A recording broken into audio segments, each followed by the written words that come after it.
Hi there, Eli. Um, so just in your time since you've been retired and as you get ready for this big day, which of course is historic in Giants history, and you were never a guy to talk about your own accolades, but have you had time to reflect on what you've meant to this franchise and this honor that they're bestowing to you on Sunday? I think, I appreciate this honor. I know it is extremely special. And, I think I still try to just, think back and think about all the wonderful times, all the wonderful coaches that I've had in my life, the wonderful teammates that I've had in my life. And without them, without their mentorship, without their friendship and their abilities, this is not possible. It is, even though it's my number, I think it is kind of a celebration. I look at a celebration of all the teammates and the people who I threw touchdowns to and who blocked for me, and defensive guys who helped us get wins. Football is such a team sport, and I always talked about the quarterback probably gets too much credit when you win and maybe too much blame when you lose as well. But it is such an honor to have played my 16 years with the New York Giants and to be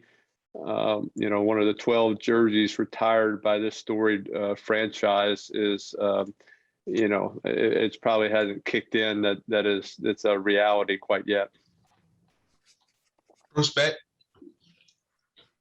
Eli, congratulations. What would you like your legacy to be when people are looking back on your career with the New York Football Giants?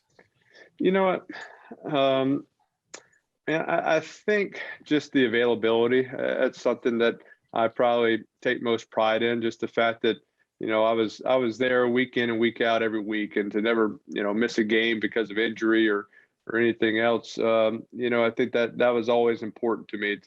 I think the players responded to that. They took great pride in that, and as it went on, they didn't want to be my offensive lineman didn't want to be part of the group that got Eli, hit or injured to miss a game. And in the games where I was banged up and I was, had an injury, I think those next weeks they blocked even harder. Just say, hey, we got to keep him healthy and we don't want to make this worse. And so I think they saw that. They saw that I wanted to be out there and that I wanted to be out there at practice. And I think that was hopefully contagious, and the other guys were going to be out there and do everything they could to be there. And so that's something, there's only so much you can control playing football. You cannot control the outcome of every single game. There's too many, things that are out of your control, but you can, control your desire, your heart, and your willingness to do whatever it takes to be there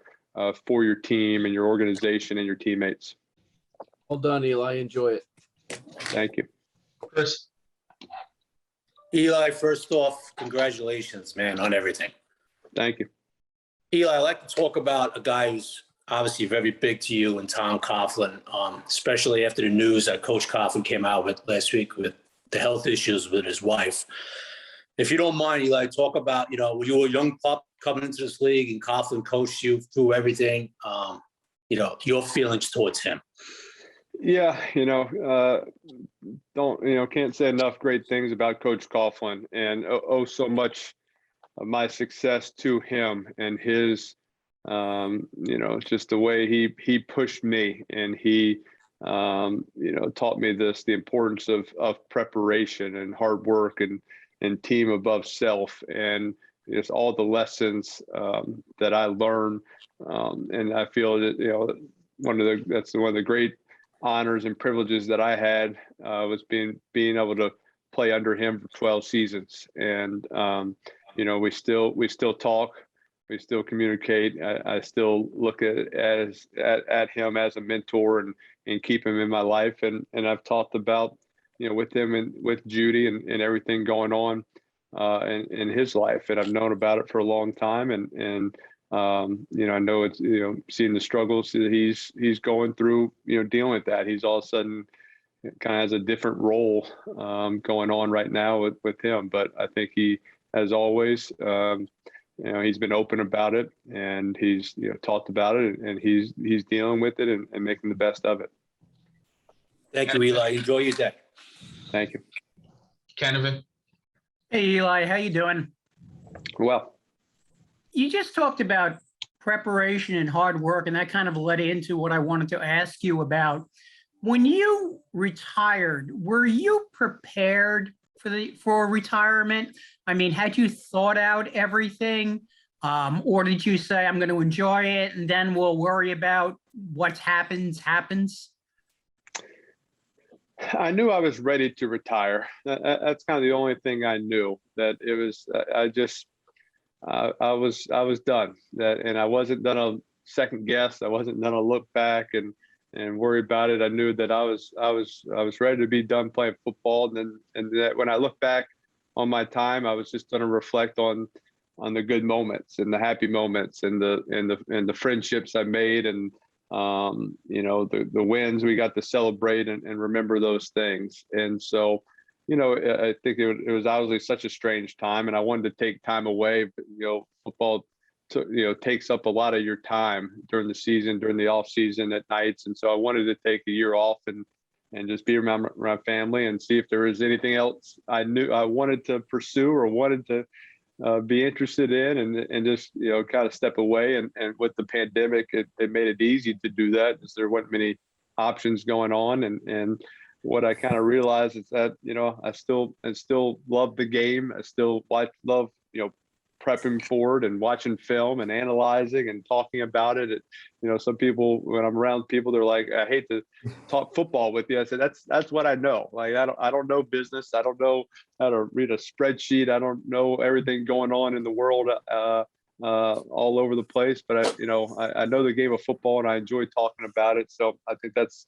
I don't know if I was prepared exactly for everything going on, but I've enjoyed having downtime. I've enjoyed coaching my kids and some of their sports leagues, and I'm enjoying getting back into the game this fall, kind of with the Giants and through doing, Monday Night Football with Peyton. I'm enjoying, getting a little taste of it and kind of slowly getting back into it, but not having to give all the time that I used to have to give. And the commercials? Yeah, still doing commercials and have time for that. And those are always enjoyable, especially if I can do some with my family or with my brothers. And I think those are always kind of a way to kind of not take yourself too seriously and a way to show your personality. And that was kind of how I did it a little bit while I was playing, and now I think it's another way just to continue showing the lighter side of things. Don Levy. Congratulations, Eli. When I look at your career, one of the real oddities, Eli, is that you only had one home playoff win in this stadium where you're now going to have this great moment on Sunday. I'm curious if you think that's odd at all, that all your big games just always seem to be not in this building, the games you remember for, the Super Bowls, the NFC Championship games. It's weird you only had the one home playoff win, and kind of what you remember about that game specifically, because the Falcons are obviously on the other side, that Matt Ryan's on the other side of this game, just like they were in 11. Yeah, I don't know why we always seem to try to make it more difficult on ourselves than it had to be, but that was kind of our style. We liked two minute drives at the end of the games to win, and I guess we just enjoyed kind of creating the drama of football, and I think that's what the fans wanted. I think we're just trying to please the fans and keep the games interested. But yeah, I mean, I think it is strange to have one playoff game, but I remember that one very well, that one win at home versus Atlanta, and it's ingrained in the mind, and just the feeling of the crowd and of the fans and everyone there. But obviously we would like to have more wins at home during playoffs, but the ones on the road were still pretty special with our teammates and those fans that traveled there for it. Justin. Hey, Eli, thanks for doing this. Have a two-part question for you. You referenced working with Peyton. Was wondering if the enjoyment level of broadcasting games with him has exceeded your expectations. And then the second half, what has been the most enjoyable part of retirement for you that has surprised you? Yeah, I mean, I think I've enjoyed it. It was never a goal of mine to get into broadcasting. It wasn't like I got done playing football and I was like, I definitely want to hop right in the booth and start calling games. I kind of, didn't necessarily think I would want to do that. And a lot of it's because of the traveling and being gone every weekend calling games. And that's kind of what I wanted my weekends back. That's something, I thought that's kind of the good part of retiring is to be around on weekends and go to sporting events and coach my kids. And so, but I've enjoyed like doing a Monday night. I mean, I got to have dinner with my kids on Monday night and then, go down and call the game. And so, I've enjoyed that aspect. And again, just getting back into the game, getting to, break down film, kind of get to, talk X's and O's with my brother, which he explains it, but then try to explain that to the fans. And I think just doing it in this more relaxed way where I don't have to,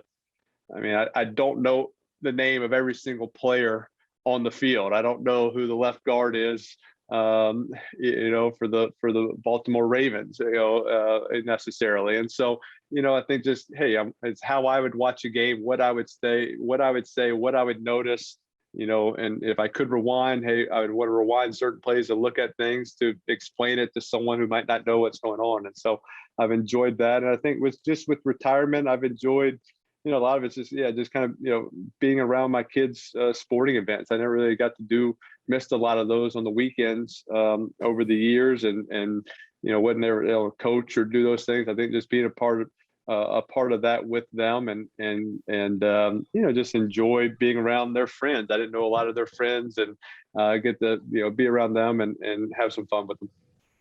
Jordan. Hey, Eli, congrats, man. Thank you. I'm just curious, when you look back on the totality of it all, how much does that first Super Bowl, the game-winning drive there, how much does that kind of help create what your legacy has become? I mean, how big a part of that, and what do you kind of remember about that? What are we at, 14 years later or so?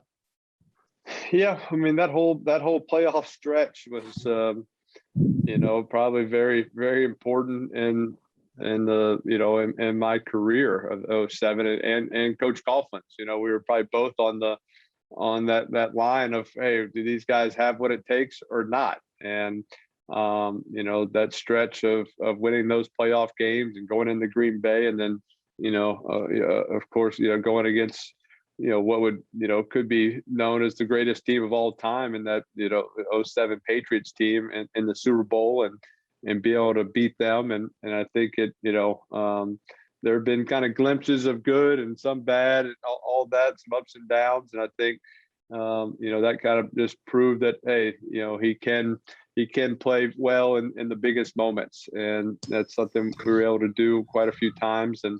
And so, it was obviously a unbelievable feeling. And, and it's something you just share with your teammates. You see your teammates from that 07 team, and it was just a very special bond. A lot of us came in together with O'Hara and Chris Snee, and Dave Deal had been 1 year before, and Kareem McKenzie had just joined, and so you kind of had a lot of guys that were young coming in together. Brandon Jacobs, and to kind of stay together and go win a championship was very special. And you just can, have a special connection and bond with those players and those coaches from that season. Eli, they're retiring number 10. Can you take us back to the genesis of it? I know you wore 18 in high school, and obviously that was retired when you got to college. Do you remember the first time you were given number 10 and why you picked it or why it was picked for you? Yeah, when I went to Ole Miss, it's kind of, hey, what numbers are available a little bit. They asked me if I wanted to wear 18 at Ole Miss. It was already retired from my dad wearing it. They said they would take it out of retirement and let me wear it. I said, no, I'm not going to do that. And I can't remember what the options were, maybe 14 or some single digits, but I'd never been a single digit number. And so I'd never worn, I think I kind of said I'd never worn number 10 before. I don't think I ever had it. at any league or level growing up. And so I said, well, I'll go 10. I kind of like it. And so picked it from there and wore it out to college. And when I got to the Giants, Jeff Fiegels was number 10. And I remember on the way from, where I was drafted, Madison Square Garden, kind of going to Giant Stadium to be welcome was on, someone had Fiegels on the line, and we worked out a deal real quick for a trip to Florida. And if it was going to be easy and simple, not a big story, then I said I'd do it. If it was going to be, something outrageous, I probably would have moved on and found another number. I didn't know what was available at the time, but it was very easy. And if I said if I could keep it, I'd like to keep it. And the rest is history. We'll take 3 more. Patty, Glauber, Schwartz. Patty. Eli, congratulations on this tremendous honor. Just kind of curious, when you first come into the league, obviously you don't have expectations. You don't know how things are going to go. You know how you'd like them to go and whatnot. But when you look back over your career, can you just talk a little bit about the growth you experienced as a person, not as a football player? We know about the records, but as a person, the maturity that you went through the ups and downs and whatnot. Yeah, obviously, you come into the NFL and you're 22 or 23 years old, and just the I think my mindset when I first got there is all of a sudden you come into that locker room and you see Amani Toomer and Michael Strahan and Luke Pettigrew and Tiki Barber and these guys who have had success, and these guys who are big personalities, and these guys that have families and have kids. You're like, holy cow, like I'm not in college anymore. In college, you're all the same age, you're all, kind of going through the same issues. And now you're with some grown men. And, my take was, hey, I'm going to keep my head down. I'm going to work hard. I'm going to, be in early. I'm going to stay late. I'm going to try to, ask good questions when I need to, and just try to earn the respect of my teammates by just, being dependable, showing up and trying to do all the right things and earn it through just being tough and taking hits and getting up and being there every week. And I think that was kind of the mentality, all 16 years. I wanted to earn the respect of my teammates. And even, year 15, when you have rookies coming in, I wanted them to see how I was working and how I was preparing and how important it was to me. And I wanted them to see, this is a guy who's 15 or 16 years into it, and he's still grinding and still asking questions, and he's engaged in every meeting. And so I think that was always the mindset and the mentality. But as you get older, you also want to be a mentor and help those younger people learn and have success and to reach their their full potential. Thank you. Eli, congratulations. You were talking earlier about you knew you were done, but you still wanted to take a year away from football. And I'm curious, and I just had one follow after that. I'm curious if you, at the end of that year, kind of felt rejuvenated, recharged, would you have considered playing again if the opportunity presented itself? No, I don't think. You've seen a few guys take the year off and come back, and Gronk is obviously doing it. And Jason Witten did it, but there was no interest in coming back. I saw the hits the quarterbacks were taking, and I said, I do not want to experience that anymore. I like how I feel every Monday morning when I wake up, and it's not just the hits.